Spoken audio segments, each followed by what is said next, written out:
PM Modi ने रविवार को लखनऊ के चौधरी चरण सिंह अंतर्राष्ट्रीय हवाई अड्डे के नए टर्मिनल का उद्घाटन वर्चुअल माध्यम से किया।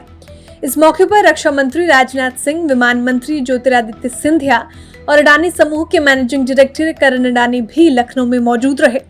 लखनऊ का नया टर्मिनल 2400 करोड़ की लागत से बना है, जो 1,11,000 से ज्यादा वर्ग मीटर में फैला हुआ है।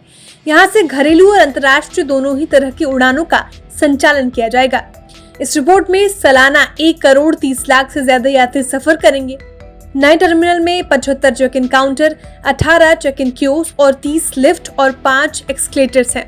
पहले चरण में हर साल 8 मिलियन यात्रियों को सेवा दी जाएगी और इस एयरपोर्ट का संचालन अडानी समूह करेगा। इस मौके पर Adani ports and special economic zone limited के डायरेक्टर करण अडानी ने कहा, CCSIA के लिए उनका दृष्टिकोण बड़ा और दूरगामी है।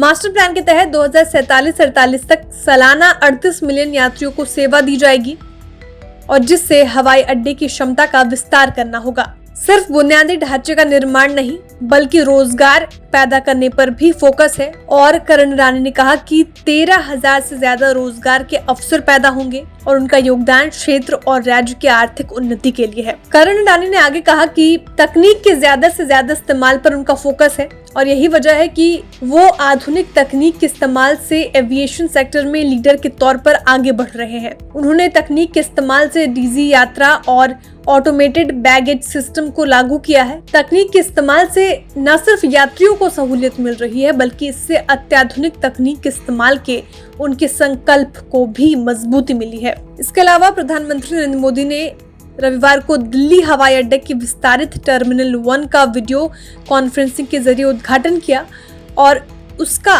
कुल क्षेत्रफल 3 गुना होकर अब 2,06,000 से ज्यादा वर्ग मीटर हो गया है।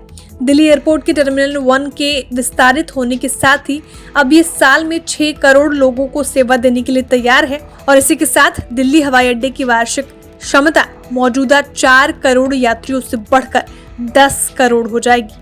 Bureau report, बिस्तक।